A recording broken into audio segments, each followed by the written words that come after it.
हम प्रभु परमेश्वर को धन्यवाद देंगे आज की सुंदर सुबह के लिए। बुधवार का दिन प्रभु ने हमें दिया कि आज के दिन हम परमेश्वर की महिमा करें। अप्रैल की 26 तारीख है। परमेश्वर का धन्यवाद कि एक एक दिन वो हमें संभाल लेता है, एक एक दिन हमारी मदद करता है। और ये हमारे लिए आनंद की बात होती है कि जब हम सुबह उठकर उसको धन्यवाद देते हैं। परमेश्वर का धन्यवाद करता हूँ उन सारे भाई बहनों के लिए जो सुबह 5 बजे ही इस डिवोशन को देखने लगते हैं, सुनने लगते हैं। प्रियो, प्रभु आपको बहुत आशीष देगा। जो भोर को उठकर परमेश्वर की आवाज को सुनते हैं। अब्राहम भोर को उठकर परमेश्वर के साथ बात करता था। भोर को उठकर आप परमेश्वर की वाणी को सुनते हैं। परमेश्वर आपको और आपके बच्चों को, परिवार को बहुत आशीष देगा।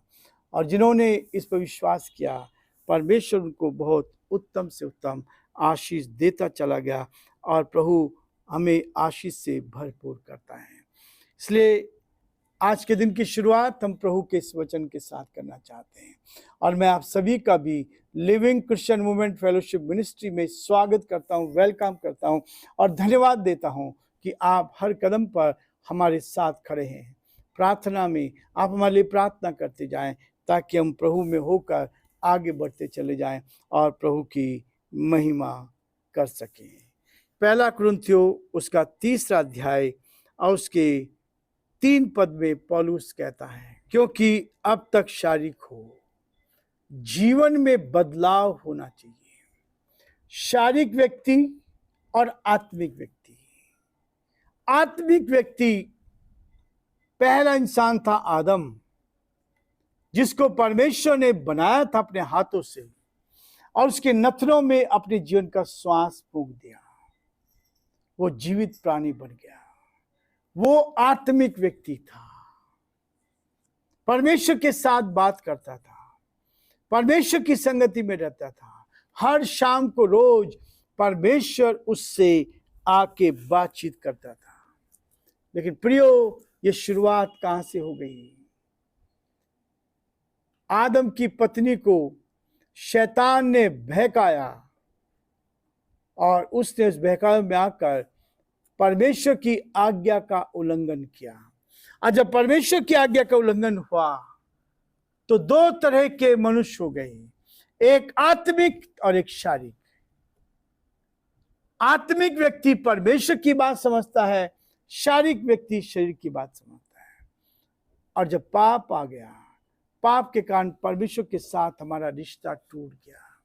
आज भिन्न भिन्न तरीके से लोग ईश्वर से रिश्ता जोड़ना चाहते हैं, ईश्वर के साथ संगति करना चाहते हैं और इसलिए यीशु मसीह को संसार में आना पड़ा।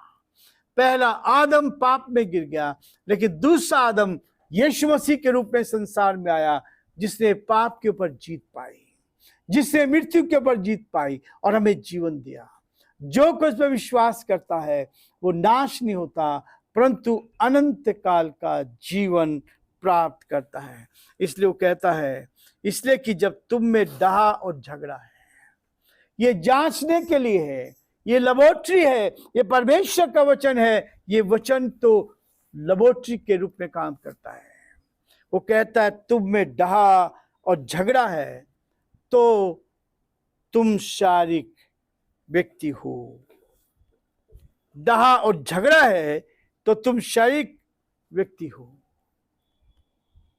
और क्या मनुष्य की रीति पर नहीं चलते? हम मनुष्य की रीति पर चलते हैं। आदम का स्वभाव आज भी हमारे जीवन के अंदर है। लेकिन जिस दिन प्रभु का आत्मा आता है, जिस दिन प्रभु का आत्मा आपको बेचैन करता है कि मेरे अंदर पाप है और पाप को आप कबूल करते हैं, उसी दिन प्रभु आपको आत्मा से भरकर आत्मिक व्यक्ति के रूप में आपको इस्तेमाल करता है ताकि आप आगे बढ़ें और परमेश्वर की महिमा करें। क्योंकि अब तक शारीरिक हो, संसार के काम आज भी है, बेईमानी आज भी है, लालच आज भी है। कलीसियाओं में बहुत सारी बातें आज होती जा रही हैं जहां स्वार्थ है, स्वार्थ की भावना से काम कर रहे हैं। और इसलिए परमेश्वर कलीसियाओं को सचेत करना चाहता है, जागृत करना चाहता है, आत्मा से भरना चाहता है। और इसलिए बहुत से प्रभु के दासों ने कलीसियाओं में आत्म जागृति लाने के लिए बहुत सारी सभाओं का आयोजन किया। अभी कुछ समय पहले ही हमने 40 दिन के लैंड डेज को मनाया। हमारे भाई बहनों ने प्रार्थनाएं की, उपवास किया और परमेश्वर के वचन को सुना। लेकिन उसके बाद भी पौलुस कहता है अब तक शारीक हो, क्योंकि अब तक शारीक हो, बदलाव कुछ नहीं आया है। वचन को लेकर चलने से कोई फायदा नहीं है, वचन का प्रचार करने से कोई फायदा नहीं है जब तक ये वचन मेरे जीवन में काम ना करे। ये वचन मेरे जीवन में काम करता है तो आप आत्मिक व्यक्ति की पहचान कर सकते हैं, आप आत्मिक व्यक्ति से आगे बढ़ सकते हैं। इसलिए क्या तुम शारीरिक नहीं? पौलुस फिर से कह रहा है कि तुम शारीरिक हो, क्योंकि डाह आपके अंदर है, जलन आपके अंदर है, बेईमानी आपके अंदर है, झूठ आपके अंदर है, तो अभी भी आप कौन हो? शारीरिक हो। लेकिन प्रियो, पौलुस कहता है यहाँ, क्योंकि जब एक कहता है कि मैं पौलुस का और दूसरा कहता है कि मैं अपोलोस का, फिर से पौलुस इस बात को रिपीट करता है, फिर से पौलुस इसी बात को कहता है कि लोगों के अंदर कलीसिया में फूट है, कलीसिया में गुटबंदी है। आज भी एक दूसरे गुट के साथ है, एक दूसरे गुट के साथ है। ये कलीसिया में नहीं होना चाहिए, चर्चिज में नहीं होना चाहिए। परमेश्वर इससे खुश नहीं होता है। इसलिए प्रियो, आज हम अपने आप को बांट लेते हैं।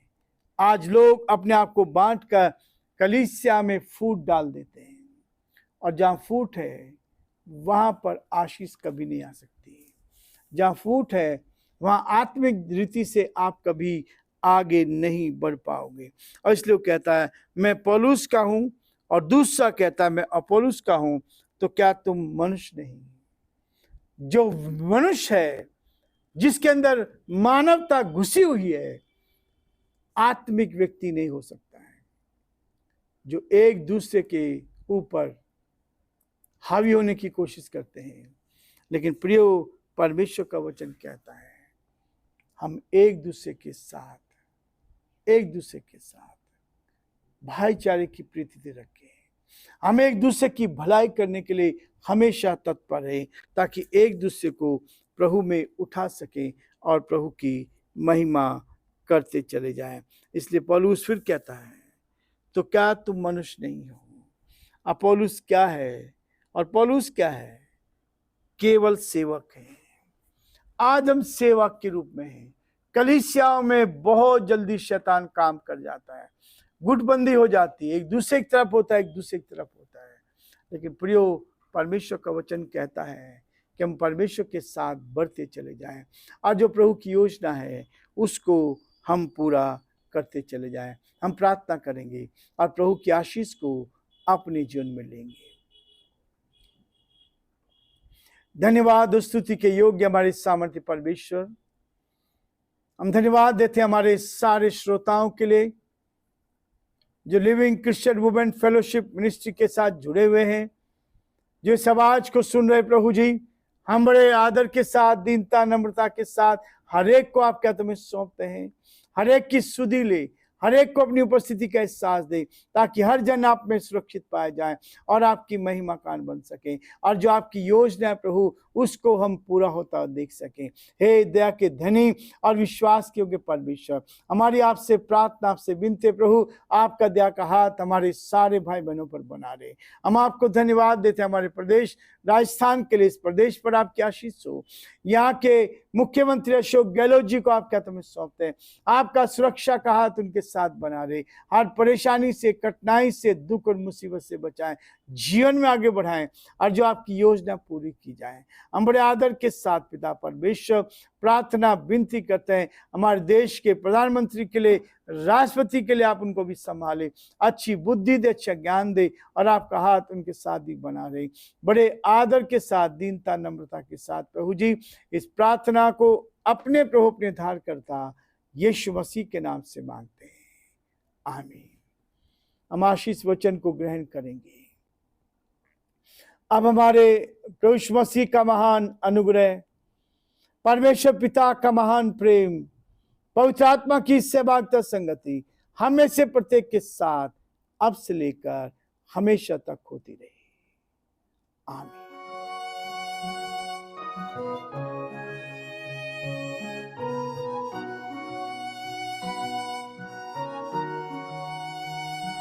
कलवरी के पास खड़ा हो, खून की धारा देखता जा,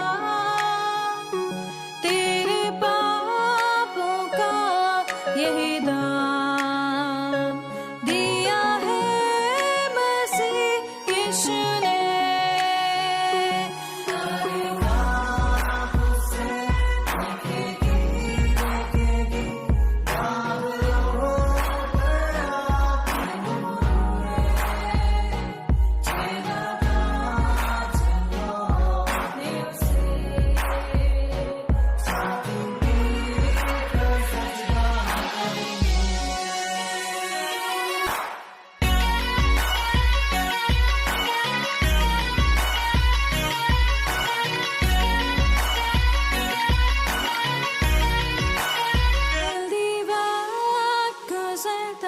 चाहता है, रात अंधेरी आती है, तौबा कर दरवाजा होगा बंद, कुछ ना होगा वे पछताने